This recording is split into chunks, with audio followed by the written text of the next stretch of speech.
Hey YouTube, today we're going to swap out these water stoves. These are both made by Hardey. This one right here on the right is an H2. It's 120,000 BTU, and this one is an H5. It's 180,000 BTU. I'm not really sure on the gallons. I'm wanting to say this one's around 125, and I think this one is like 180 some. But anyway, there's a few differences with these stoves. This one was built in '91, and this one was built in 2011, the H5. And there's a few things different, and I'm gonna have to change a few things to hook them up. So the H2, to start with, it has domestic hot water heater, heat exchanger in the top of the stove made into it, which is basically just a 100 foot of copper, 3/4 inch copper line. And I replaced that when I refurbished this stove. So the top comes off. You can take this hood off, and then there's a plate right on the top of the stove of the water tank. You take that off the top, and then you can see all the way down in the stove, and that copper sets in there, and then it comes out close to the top here, and that's how I heat my hot water, and it works great. Well, according to my Hardey dealer, I went and talked to him, told him what I was trying to do, and he said that this one, the EPA shut them down. You can't put the hot water heating element inside the stove anymore for some reason. So he said this on the H5 or the newer models, they weld the top, so you can't even get in there and add the hot water. So you have to do it a little different. If you'll notice, this stove has 2 pumps on it, and what you can do with those 2 pumps is, like this one, I can run my heat exchanger for my heat, and then for my hot air, use a water to air heat exchanger. And then for this one is what I'll use to heat my hot water, and I'll have to use a plate heat exchanger, and that'll go inside. I think the guy told me that Hardey normally mounts the plate heat exchanger out here, but he recommends, the dealer that I use recommends mounting the plate heat exchanger inside at the hot water tank. So we'll have to change a few things there. And these pumps were wired to run all the time. That's what these light switches are for. And mine, my old one, the H2, was wired with this. That's a 24 volt relay. And what that does is, I've got it hooked to a thermostat in the house, and when it cuts on the fan, the blower fan in the furnace to blow hot air through the house, it also cuts this, it sends signal out here to this relay and turns this pump on. So this pump doesn't run all the time like this one. And a lot of stoves, a lot of stoves get wired with a light switch, or to where the pumps just run all the time. And I'd rather not do that, because it seems to me like it's a lot less efficient, because you're pumping that hot water underground, losing temperature all the way back to the house, and it runs through the heat exchangers all the time. So it's constantly cooling that water and sending it back to the stove. So I don't know, to me it just seems like it's going to use a lot more wood that way. It seems less efficient. So I'm going to switch over this. You basically just you cut the pump wire and split the black right here, and then you connect it on your relay. So that's the way I'm going to do both of these. pumps right here. Both of these, this insulation will get pulled back right here, and then I'll pull out the black wire and split it and put some terminal ends on it, and we'll mount a couple of relays in here, and we'll go ahead and get it wired up. And I've got some plumbing to do, and since this is an existing installation, you know, I won't be running anything underground. That's already been done.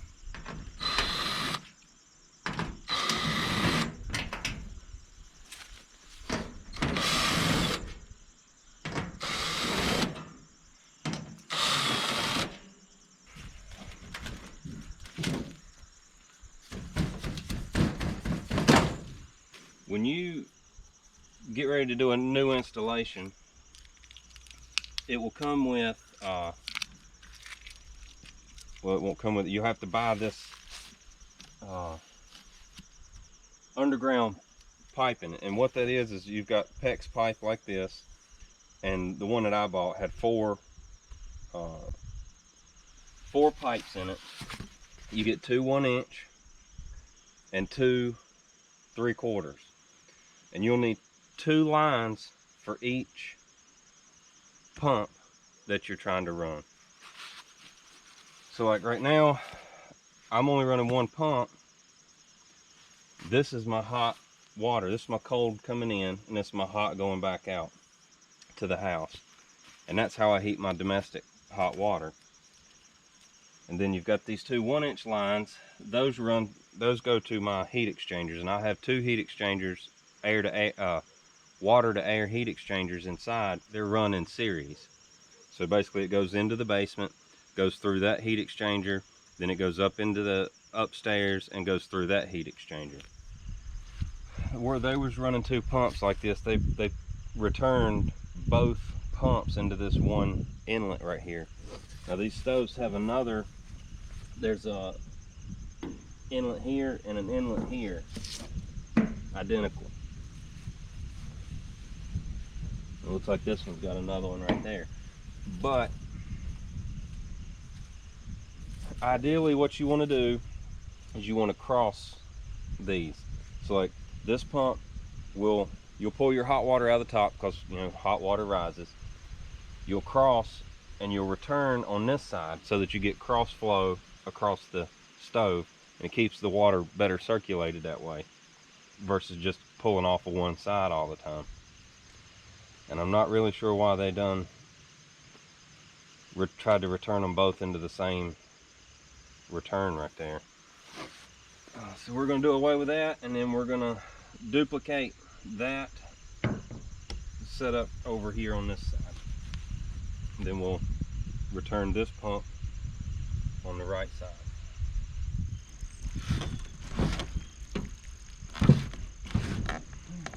Right, what we're trying to do is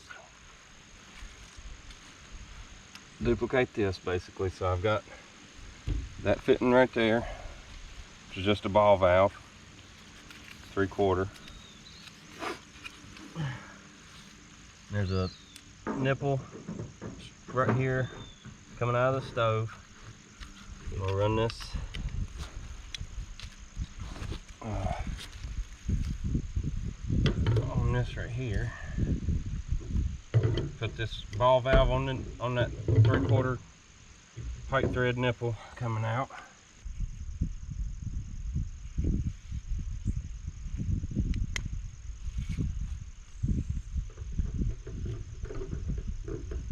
Then we need a T.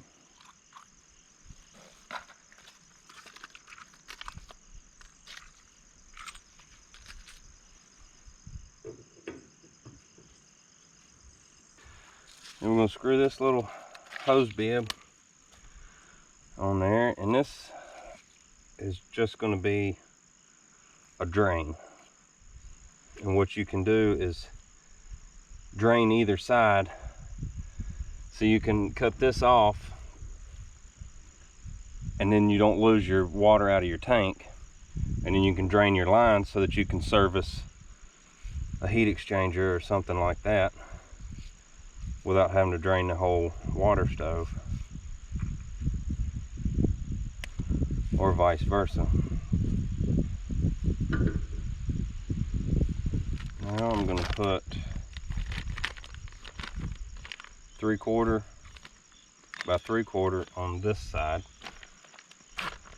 because this one will be my hot water and that one will be my heat. The heat exchanger for your furnace runs 1-inch lines, and your domestic hot water will run 3/4. This hose right here is an overflow, so if something happens, which this one doesn't have auto fill, my other one does. It has a float in it. This one has a float too, but it just works a light to let you know that it's empty. But the other one, if it gets low and that float kicks on, it has a little solenoid in there that will open a valve and let water in. But technically with this stove, you won't have any domestic water out here. Now when I buried my underground pipe, I added another line in there and run me a hose bib out here to water my garden, which is really close by.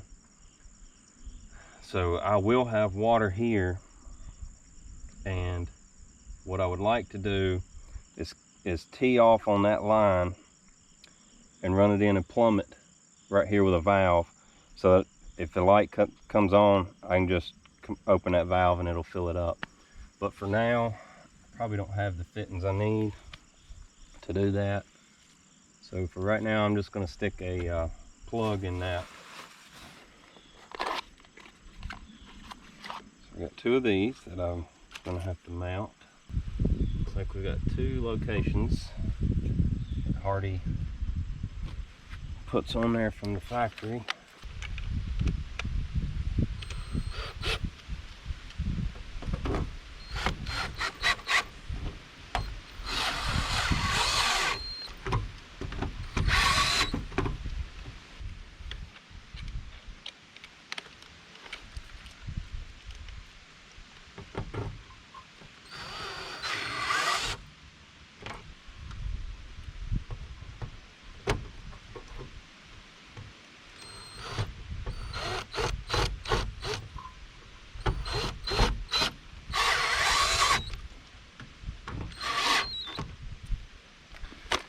Alright, now these relays will cut my pumps on and off with a thermostat so that they don't run all the time.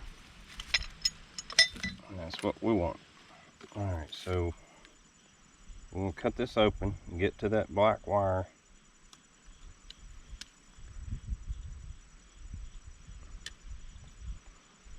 Pull it out.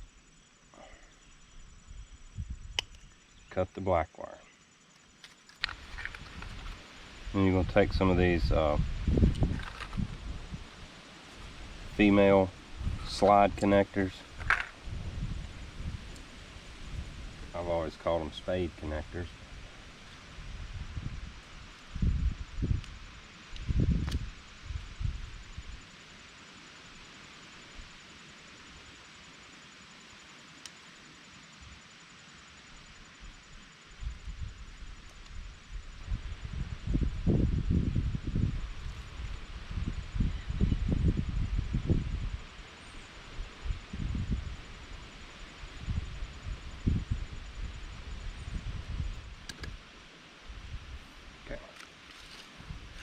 We'll do this one the same way. Okay, both of those are ready. We'll just have to make us some jumper wires, because this pump will get plugged in right here. And I'm going to leave the light switches because I kind of like that, being able to basically kill the power to this without having to go in or unplug it. You know, I can just flip a switch on and off if I want to stop the pump for some reason, you know, which, you know, I can always just unplug it. But I don't know, they're already there, wired in. So the pump will get plugged in like this, then this will get split right here on this relay. So what I'll do is just open this valve,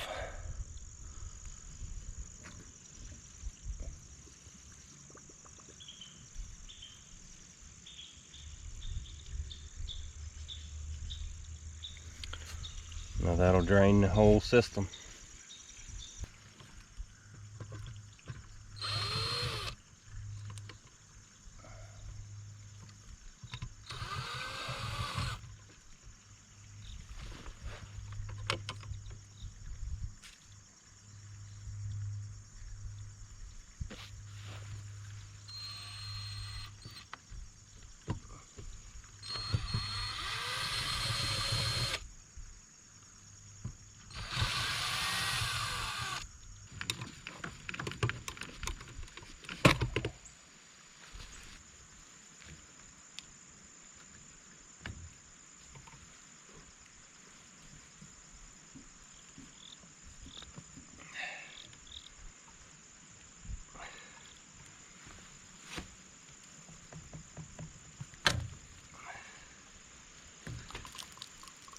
So this is the bar I use. It's just a, I don't know, 3/4 inch thick piece of flat bar from something. And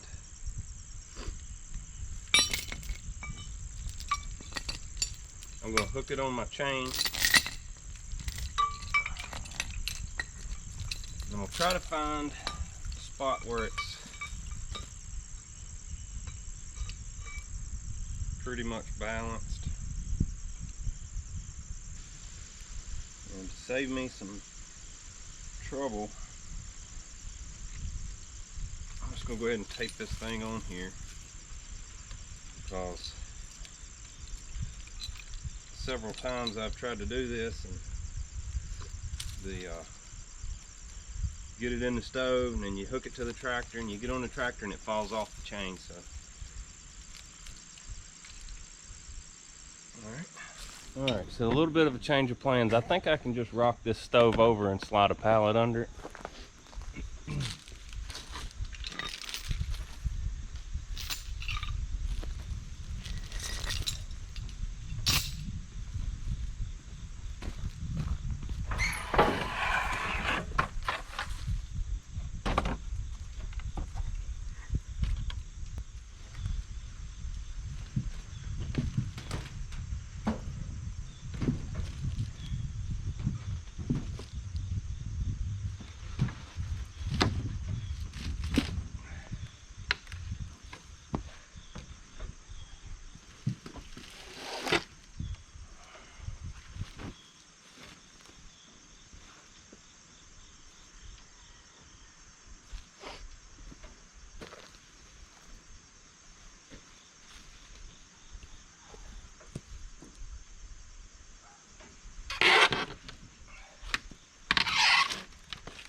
there it sits. Basically all we got left to do is just hook everything up, and then I do have to go in and install the hot water plate heat exchanger.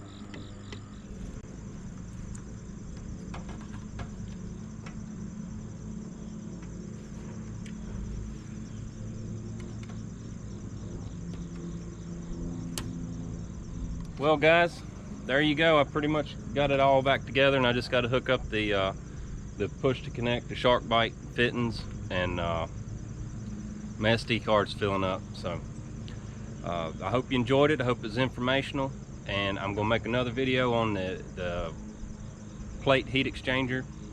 And so if you enjoyed it, give it a thumbs up, and if you hadn't already, go down and subscribe. We sure would appreciate it, and we'll see you next time.